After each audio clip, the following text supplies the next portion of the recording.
A kí gbogbo wa pátápátá kárí ayé àti gbogbo ibi tí atẹ́gùn yìí tó ní fẹ́ dé pé ẹ kú dédé àsìkò yìí. Bájọ̀sán lẹ́yìn wà ẹ káàsán, bájálẹ̀ lẹ wà ẹ káalẹ́, bó sì jẹ́ àárọ̀ lẹ́yìn wà ẹ kú òwúrọ̀, ẹ ṣọ́ra ara bá yín.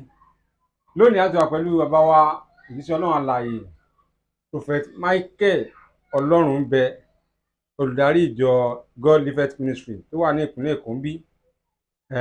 Àtúntò wa bá wọn lálejò, a jẹ́ dúpẹ́ pé ojú bàbá tún wálẹ̀ díẹ̀ yàtọ̀ sí ti ọ̀sẹ̀ tó kọjá tá a wá. Olúwa ṣe.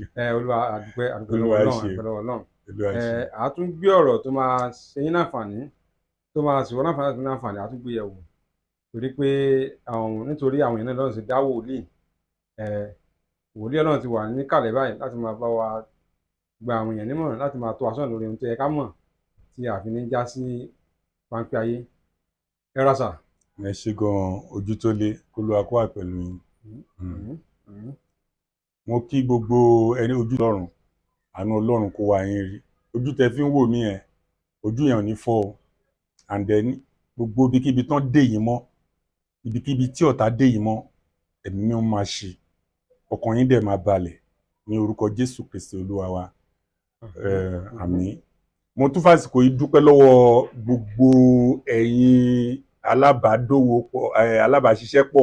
alábàáṣiṣẹ́pọ̀ ti ẹ̀mí, ẹ̀yin tí ẹ ràn wá lọ́wọ́ lórí ìsọjí ọlọ́sẹ̀ méje ìtọ́lọ́run ti gbé kalẹ̀ fún mi láti tún gbogbo destiny ṣe, tá a pè ní destiny recovery. I am a king, tí gbogbo àwọn ọmọ Ọlọ́run tán jẹ́ kábíyé tán jọba tó wá ń jẹ̀jẹ̀ rú tọ́lọ́run fẹ́ yí wọn padà kán máa jẹ̀jẹ̀ ọba wọn, wọ́n máa live bó jẹ́ kán live káyé wọn kó dáa. A dúpẹ́ irú ẹ̀yin tẹ́ ń bọ̀ láti Amẹ́ríkà, Germany, Dublin, Canada, London, Israel. Mo dúpẹ́ lọ́wọ́ yín ní gbogbo ibi tẹ́ ti ń rí mi, tẹ́ ẹ̀dẹ̀ tún ti fi nífẹ̀ẹ́ pé ẹ̀ ń bọ̀ nínú ìsọjí yẹn ní Nàìjíríà. Ẹ ṣé. Ìdí tá a ti fi sọgbà tí ó máa ti bẹ̀rẹ̀ ni pé a ní ìdìrànlọ́wọ́ gbogbo yín, ẹ̀yin tẹ́ ń ṣe wá lóore, a dúpẹ́. Ẹ̀yin tẹ́ ní ká fi nọ́mbà account sí orí tẹ́lẹ̀ káwọn èèyàn lè máa wò ó, kó ní kálukú tó fẹ́ dá sí kó dá sí. Mo fi àsìkò yìí gbàdúrà fún yín ní orúkọ Jésù, bó o ti ń dá sí ìsọjí yẹn, àyànmọ́ tiẹ̀, ti ọkọ rẹ, ti ọmọ rẹ, ti ìdílé rẹ, ọ̀run á máa túnṣe lẹ́sẹ̀kẹsẹ̀.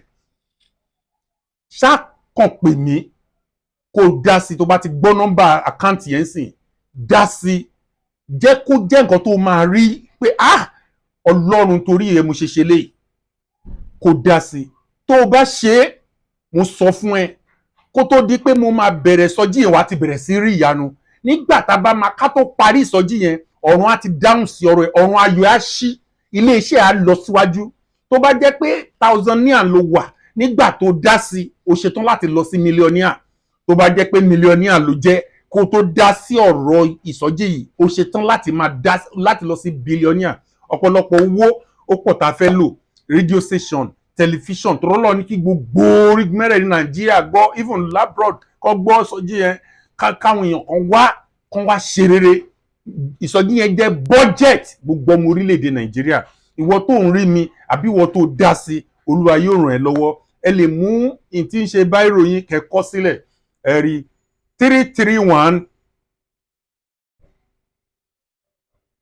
621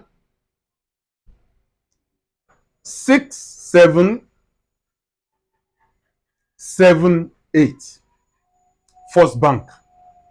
Màá sọ lẹ́ẹ̀kan sí 331 621 6778. Orúkọ ló máa ń bẹ̀. First Bank. Orúkọ ló máa ń bẹ̀. Tán bá ti rí Michael wà ní orúkọ tó wà ń bẹ̀. Àkáǹtì yẹn la ṣe fún ìsọjí yẹn tí a fẹ́ kí gbogbo yín ràn wá lọ́wọ́. Má ṣiyèméjì tó bá ti fẹ́ dá sí ọ̀rọ̀ ìsọjí yẹn, kàn di gbàgbọ́ pé o ti jẹ́ alábàápín nínú national cake tí Ọlọ́run gbé kalẹ̀, torí national cake ní ìsọjí yẹn bọ́jẹ̀tì orílẹ̀-èdè Nàìjíríà ni. Ìjọba ayé ti kùnà ìjọba Ọlọ́run ló kù tó máa gba àwọn ọmọ Ọlọ́run. Tó o bá ti dá sí lẹ́sẹ̀kẹsẹ̀ láyé máa túwọ́ lọ́rọ̀ ẹ̀, tọ́rọ̀ ẹ̀ máa dayọ̀. Ohun tó fẹ́ tó fi dá sí yẹn Ọlọ́run máa ṣe fún yẹn, ni kó dá sí kó fìlẹ̀ kọ́lọ́run kó lè yà ẹ́ lẹ́nu. Lórúkọ Jésù ìyanu á ṣẹlẹ̀. Àwọn tó ti ń dá sí náà wọ́n ń dúpẹ́ lọ́wọ́ Ọlọ́run, ìwọ náà dúpẹ́. Jésù Olúwa wa. Àmín. àmín. Ẹ ṣé Bàbá gan. lélẹ̀ ká sọ̀rọ̀ nípa nǹkan tó ṣe pàtàkì nínú ìgbésí ayé ẹ̀dá. Olúwa ṣeun. Àyànmọ́, àwọn kan ní àyànmọ́ ògbóògùn orílẹ̀-ẹlẹ́jọ́. Bẹ́ẹ̀ni. A sọ pé ìràwọ̀, a tún gbàdúrà pé ìràwọ̀ wa ò ní wòkùn. Àwọn ká gbìyàwó kí ni ìràwọ̀, kí ni àyànmọ́. Ẹ ṣé. Kádàrá tún wà, ṣé kádàrá àtàyànmọ́ nǹkan kan náà ni? Ẹ ṣé sà. Báwo ni mẹ́tẹ̀ẹ̀ta ṣe ń ṣe papọ̀ pẹ̀lú ara wọn? Ẹ ń sọ̀rọ̀ lórí destiny. Destiny and star. Star. Now destiny jẹ́ ìtọ́lọ́run ti yàn mọ́yàn. Tẹ bá rí bí fóònù ṣe wà yìí, àwọn tó ń ṣe ibi tó ti ṣe àwọn panel, àwọn nǹkan kan wà tẹ́ pé wọ́n máa fi sí tó máa fi jẹ́ kó upgrade ju àwọn kan tún lọ, you know. So tí bẹ́ẹ̀ náà làwọn kan tún wà tó tún dájú eléyìí lọ. So níbi tí ìkóríta pé ó dájúra wọn lọ yẹn, nǹkan tó ń pè ní destiny nìyẹn. Àwọn destiny kan wà, destiny olórí idẹ. Destiny olórí idẹ, irú wọn la máa pè ní kábíyèsí, governor, chairman local government, director of a company, minister, àbí ẹnìkan tó já máa jẹ́ olórí láwùjọ àbí olówó láàrin àwọn tó kù ẹ̀. Ẹ̀rí àwọn olórí idẹ, àwọn destiny ẹ̀ wà. Tẹ bá rẹ́ni tó náwó wùrù tó kú kò ní orí idẹ. Inú kó ṣe àjò owó, kó jẹ́ pé bóyá kádàrá ẹ̀ bí kádàrá méjì, star méjì ló ní. Èèyàn máa ní star kan, star méjì, ìyẹn ò lè ṣe kó má ní star rárá. Bẹ̀tì star kan, méjì, mẹ́ta, mẹ́rin. Tá bá ti ń lọ sí star bá ti ń di orí mẹ́ta mẹ́rin, ó ti ń di star orí idẹ. Mẹ́rin gangan ni orí idẹ ti bẹ̀rẹ̀. Orí idẹ, irú àwọn èèyàn bẹ́ẹ̀ yẹn náà máa ń ṣe lára ẹ̀. Ìmí orí idẹ míì ó ní àárọ̀. Ìyẹn ni nǹkan tá a ti yàn mọ́. Àyànmọ́ nìyẹn. Orí idẹ míì náàárọ̀. Orí idẹ míì ò náàárọ̀, wọ́n máa bínú ẹ̀, wọ́n máa ṣe lára ẹ̀, wọ́n máa bàjà, wọ́n máa ṣe just kó lè dé ibi tó ń lọ. Ibi tó ń lọ ga, tí wọn ò bá kógun tì kò ní sáré. Nǹkan kan jẹ́ kó mọ̀. Okay, like ẹnìkan, alájà ni, ó ní mi ò jáde rí o. Tí ò bá ń ṣe pé àwọn ọmọ mi tán dé láti abroad, wọ́n ní problem, mi ò jáde rí. So problem wọn ló gbé mi jáde.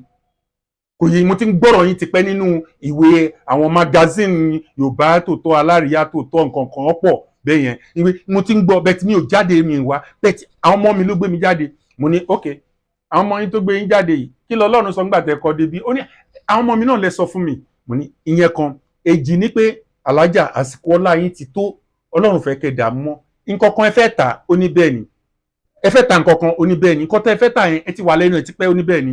Mo ní màá fún yín ní 21 days tẹ́ máa fi rí tà. 21 days. Ó ní 3 years làwọn ti wà lẹ́nu ẹ̀. Ọ̀pọ̀lọpọ̀ wòlíì, ọ̀pọ̀lọpọ̀ àfà, ọ̀pọ̀lọpọ̀ àdúrà, ọ̀pọ̀lọpọ̀ oníṣègùn ni. O kò tásìkò ni. But this time around, nǹkan tí ìwé Psalm 102 verse 13 sọ, ó pé àsìkò àti ṣàánú fún ó ti tó. Kádàrá yín this time ló speak. Èmi wá ní wòlíì yín. Tẹ́ ẹ bá gbọ́ 21 days mo fún yín, ṣùgbọ́n ẹ̀mí mímọ́ ní kí n fún yín 9 days. Nítorí pé ẹ̀yin fúnra yín onínú mímọ́ ni yín. Ẹ̀yin kọ́ lẹ sọ fún mi. Ọlọ́run ló sọ fún mi pé èèyàn gidi ni yín, onínú mímọ́ ni yín. Àwọn èèyàn lè máa ṣe lára yín, ṣùgbọ́n lásìkò yìí ẹ máa làlùyọ.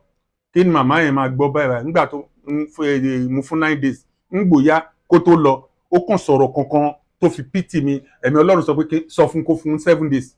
Ìwà èèyàn ló máa ń jẹ́ kí èèyàn rí ojú rere Ọlọ́run gbà, kí ìràwọ̀ èèyàn kó tètè tún gòkè sà. Tí èèyàn bá jẹ́ ẹni tó máa ń dun wòlíì nínú, irú ẹ̀dá bẹ́ẹ̀ kò lè ìràwọ̀ ẹ̀ ò lè wọ́ mi. Torí ẹni tí n bá gbọ́ pé mo ra mọ́tò fún wòlíì kan, mo ṣe kinní kan fún wòlíì kan, iléeṣẹ́ mi tún lọ́lẹ̀, inú mi máa ń bàjẹ́. sírú àwọn ìdá bẹ́ẹ̀ pé ṣé ẹni tí ó tó mú un ní ẹ̀ tó fi ìránṣẹ́ ẹ lọ́wọ́, kí ló dé tí ìwọ náà wá tó ná lọ́rùn, kí ló dé tí ò ṣe sá ọlọ́run ẹ fúnrú ẹ̀dá bẹ́ẹ̀ kó gòkè. So kí ìràwọ̀ ẹ̀, torí láyé tẹ̀rí yẹn wọ́n fi ìràwọ̀ kún ràwọ̀, wọ́n ń dín ìràwọ̀ kù. Ẹni tó máa jẹ ọba wọ́n lè dín ìràwọ̀ ẹ̀ kù kó máa ṣàlẹ̀ jẹ. Ẹlòmíì ó lè lọ jẹ ọba nínú ẹ̀wọ̀n, àwọn ẹlẹ́wọ̀n ẹgbẹ́ wọn á fi jọba, ọba aládé ló jẹ kó jẹ ń gbangba, wọ́n ti yí kádàrá ẹ̀ padà nìyẹn. Ẹlòmíì ìràwọ̀ ẹ̀ ó máa ṣe lára ẹ̀ títí dénú ẹ̀wọ̀n, ọ̀run á sì gbéga nínú àwọn ọmọ ìyá ẹ̀. Ẹ wo ti Jósẹ́fù, wọ́n pa mọ́rin, wọ́n purọ́ mọ́, wọ́n ṣèké sí, bẹ̀tì gbogbo nǹkan tó ń ṣe yìí níṣe ló ń gbèrìn, ọ̀rọ̀ ẹnu ẹ̀ gan tó bá sọ ó ń gbèrìn ni, ọ̀rọ̀ tó bá sọ fún ó ń gbèrìn ni, títí tó fi dé Egypt lásìkò yìí òun dẹ̀ ní orílẹ̀-èdè tó ga jù ní gbogbo àgbáláyé, tí ó dẹ̀ rọrùn, tí ọba ńlá wà, táwọn atókùn forí balẹ̀ fún. Nítorí pé ògo Joseph jẹ́ ògo tí gbogbo ayé gbọ́dọ̀ forí balẹ̀ fún, gbogbo ènìyàn gbọ́dọ̀ forí balẹ̀ fún, definitely ó láti débi tí ó ga. So ìwọ tó ológo tó ń wò pé báwo lọ̀rọ̀ ẹ ṣe rí, ó ń ṣe lára ẹ, ó ń ṣe kankan, ògo ẹ ló jẹ́ kó máa ṣe lára ẹ o. Irun tó ju ológo bá rí nítorí ògo ni. Mo fẹ́ kó mọ̀ ìràwọ̀ tó ní òun ni. Tó o bá ti pè mí tí n bá sọ ìràwọ̀ fún ẹ, màá sọ ọ̀nà àbáyọ tí ìràwọ̀ ẹ máa fi dìde ní ìtókù kọdún yìí parí, màá sọ fún ẹ. Ó wá ku etí ìgbọ́ àti àgbàṣe. So ìràwọ̀ ó jẹ́ nǹkan tó yẹ pé Ọlọ́run máa ń fi kún. Ìràwọ̀ jẹ́ ògo, yes, ìràwọ̀ jẹ́ ògo.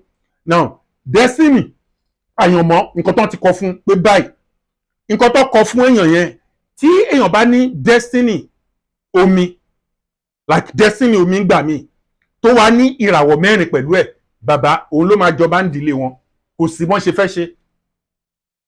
Téèyàn bá ní ìràwọ̀ iná, ẹ wo ní Nàìjíríà nísìnyí, a lo ìràwọ̀ omi, ìràwọ̀ iná là ń lò ní Nàìjíríà nísìnyí. Òun ló ṣe jẹ́ pé Aso Rock làṣẹ ti ń wá, nítorí iná ló ń ṣiṣẹ́ ń bẹ̀. Ṣùgbọ́n Nàìjíríà fúnra rẹ̀ gangan omi ni. Nǹkan tó fa wàhálà ní Nàìjíríà ni mo sọ fún yín o. Omi ní Nàìjíríà, ọkùnrin dẹ̀ ní Nàìjíríà, bẹ̀t obìnrin ló sọ orúkọ Nàìjíríà yìí. And then orí ọ̀fẹ́ yẹn ó mú kí àṣẹ ọkùnrin yẹn má tẹríba fóbìnrin yẹn. Òun lẹ ṣe rí tó jẹ́ pé ní Nàìjíríà la wà yìí, ẹ̀mí Ọlọ́run kọ́ ló ń ṣiṣẹ́, ẹ̀mí òkùnkùn ló ń ṣiṣẹ́, because kìíní yẹn ń ṣe ló yí báyìí. Bẹ̀tì ọjọ́ kan sì ń bọ̀, ọkùnrin sì máa yí orúkọ Nàìjíríà padà. Ọ̀rọ̀ tí mò ń sọ yìí ó máa bá wa láyé. Bí ìgbà tí mo sọ ọ̀rọ̀ kan jáde, mo ní MTN, nígbà tí MTN dé tán bẹ̀rẹ̀ sí ta 15,000, mo ní wọ́n sì máa fúnyàn lẹ́ MTN ní títì. Àbúrò mi kan Délé, Ọlọ́run kó fún ọ̀run kẹ́, evangelist ní nígbà náà, ẹ̀rí òun ni manager burger chicken something ní airport mẹ́ẹ̀. Délé sọ fún mi pé dádì, kò sí nǹkan tẹ́ máa ń sọ láyé tí ò ṣe o, ṣùgbọ́n ṣẹ́rí kí ní sim card yìí òun ò sọ bẹ́ẹ̀, òun ò tó sọ wájú yín, òun ò rò pé wọ́n lè fún yàn lọ́fẹ̀ẹ́ àbíkọ́ yẹn $150 tẹ́ sọ yẹn. Thank God, ìjọ tí ó máa rí bẹ́ẹ̀, mo gbé sínú mọ́tò, mo ń lọ sí beach lórí Third Bridge. Mọ́tò mi ní problem kan, a bá dúró, dídúró ta dúró, nọ́mbà bá wa pé ẹjọ́ ẹ gba sim card MTN, ẹ gba $15. Òun náà wá kólé lọ́wọ́, náà wá tún sọ pé kọ́ máa mú lọ lọ́fẹ̀ẹ́. Wọ́n ní ló wá ní dádì, ló bá dọ̀bálẹ̀, àní títí ló wá, ó ní dádì, ẹ sọ pé wọ́n máa fún yàn ní kíní ìlọ́fẹ̀ẹ́ pé wọ́n máa ta $15. Wọ́n dẹ̀ pàpà tún ta MTN ní $15 ní sim card. So gbogbo nǹkan tẹ́ bá ti sọ, ṣé dandan ni ó gbọ́dọ̀ wá sí ìmúṣẹ? Ni mo ní ẹnu tọ́lọ́run fún mi nìyẹn. Gbogbo nǹkan tí n bá ti sọ ó gbọ́dọ̀ wá sí ìmúṣẹ. So ìwọ tó ní destiny omi, ó di dandan kó o máa ní sùúrù fún gbogbo nǹkan tó bá ń ṣe. O ò gbọ́dọ̀ ṣe wùdùwùdù. Ẹni tó bá ní destiny iná, ó di dandan irú ẹ̀ máa ṣe wùrú, máa bínú, máa nínú fùfù. But ìyẹn ò mí pé kò ń ṣe èèyàn rẹ̀, you know. Ṣùgbọ́n ìràwọ̀ tó máa ń tẹ̀lé destiny òun ló ní túmọ̀ sà. Tí ìràwọ̀ bá pé 4, 3, 5, 6, ìràwọ̀ lè pé 5 kí 2 máa ṣiṣẹ́, kí 3 máa ṣiṣẹ́. ìyẹn ni Ọlọ́run máa ń ṣí mi lójú tí mo máa ń rí béèyàn pè mí lórí fóònù máa rí máa dẹ̀ sọ gbogbo nǹkan tó máa ṣe fún tí làwọn ẹ̀dẹ̀ máa dìde tó dẹ̀ máa rí ògo Ọlọ́run lásìkò yìí mo gbàdúrà fún gbogbo ẹni tó ń wò mí lórúkọ Jésù nítorí àní àkókò ìràwọ̀ á dìde o ògo á dẹ̀ búyọ oníràwọ̀ kan oníkejì onímẹ́ta ọ̀run bí destiny ẹ bó ṣe lè hùn kó jẹ́ ti omi ti iná ti jì tẹrọfọ̀ ti yanrìn gbogbo destiny tó bá hùn kó ní láyé lórúkọ Jésù Kristi ọ̀run á bẹ́ẹ̀ fi ìràwọ̀ tó mọ́ abẹ́ fi sínú ẹ̀ dípò pé destiny á fọhùn níbikíbi tó bá dé láyé ẹ ní orúkọ Jésù Kristi Olúwa destiny mi ò dúró sínú ìlú tán bí sí àfi tó bá fò destiny ẹ̀yẹ nìyẹn ó gbọ́dọ̀ lọ sí another country mi ló máa ti ṣe rere yẹn làánú máa ń ṣe mí lórí gbogbo ọ̀pọ̀lọpọ̀ tó wà nílùú òyìnbó yẹn tó yẹ pọ̀lọpọ̀ mọ destiny ẹ̀ ní tó jẹ́ kó fi kojú destiny ẹ̀ kí destiny ẹ̀ nítumọ̀ kò mọ̀ ṣùgbọ́n bó ṣe ń gbọ́ mi tó o bá ti rí opportunity láti rí kíní ìwò nọ́mbà ni màá sọ fún ẹ sìn kó kọ nọ́mbà yẹn kó pè mí pẹ̀lú agbára Ọlọ́run tó bá yẹ pé wọ́n tó lè wà Nàìjíríà ni dìde kó máa bọ̀ lẹ́sẹ̀kẹsẹ̀ kájọ gbàdúrà pọ̀ kí n sọ nǹkan tó máa ṣe fún ẹ tí destiny ẹni tó máa fi ṣe rere because budget tó wà nílẹ̀ yìí budget Ọlọ́run ni fún gbogbo àwọn ènìyàn lórúkọ Jésù ó ṣe rere now 070 360 357 57 070 360 357 57 and then 091 WhatsApp number mi nìyẹn 091 356 42057 091 356 42057 now nọ́mbà yẹn nọ́mbà ayọ̀ ẹni jẹ́ kẹ́mi darí ẹ kó tó pè mí tẹ́mi ò bá ti darí ẹ ó lè jẹ́ mi kì í ṣe wòlíì ẹ bẹ́ẹ̀ tẹ́mi bá ti darí ẹ tẹ́pẹ́ mi ló sọ fún ẹ pé Prophet Michael Olohumbe àsìkò ẹ ló tó kó o ti fi confidence kó fi bá mi sọ̀rọ̀ kó o dẹ̀ tẹ́tí kó gbọ́n tẹ́mi bá sọ fún ẹ bó bá le tó bá rọ̀ ṣé o nítorí pé nípa ṣíṣe ló máa rí èrè rẹ o lórúkọ Jésù ọ̀run á sọ̀rọ̀ adayọ̀ gbogbo ẹ̀yin tẹ́ ń bọ̀ láti Àbújá tẹ́ máa ń wá láti Èkó láti everywhere tẹ́ bá ti dé abúlé Ẹ̀gbá ẹ gbé mọ́tò tó ń lọ sí Agbélé tẹ́ bá ti dé Agbélé ẹ wọ ọ̀kadà tàbí mọ́tò tàbí márúwá tó ń lọ sí nọ́mbà 24 Rẹ̀mí Ọlágúnjú kò ní ṣì rárá tó bá ti ń bọ̀ máa pè mí kí n máa bẹ́ sọ̀rọ̀ and then má wà lálẹ́ má wà ní alẹ́ láti aago 7 àárọ̀ sí aago 3 ọ̀sán pè mí kó tó máa bọ̀ lórúkọ Jésù ọ̀rọ̀ adayọ̀ Jésù òun lolúwa. àmín àmín àmín wọn náà ti gbọ́ ọ̀rọ̀ àtàlátẹnu wòlíì Ọlọ́run alààyè Prophet Michael Olohumbe ìdásílẹ̀ ìjọ God First Ministry tó wà ní ìpínlẹ̀ Èkó ìwọ náà máa gọra ẹ nọ́mbà ayọ̀ ẹni wọ́n ti fún yẹn tètè pè wọ́n kí ìwọ náà lè rí ìràwọ̀ àti ògo rẹ lò gbogbo apápátá ògo wà níwọ̀kun àmín Jésù ìràwọ̀ wà níwọ̀mi àmín Jésù ìwọ mi náà ó dàbọ̀. Hey, thanks for watching this video. Subscribe on our YouTube channel. Subscription is free. You can call us on 0080597807 for your event coverage. Thanks.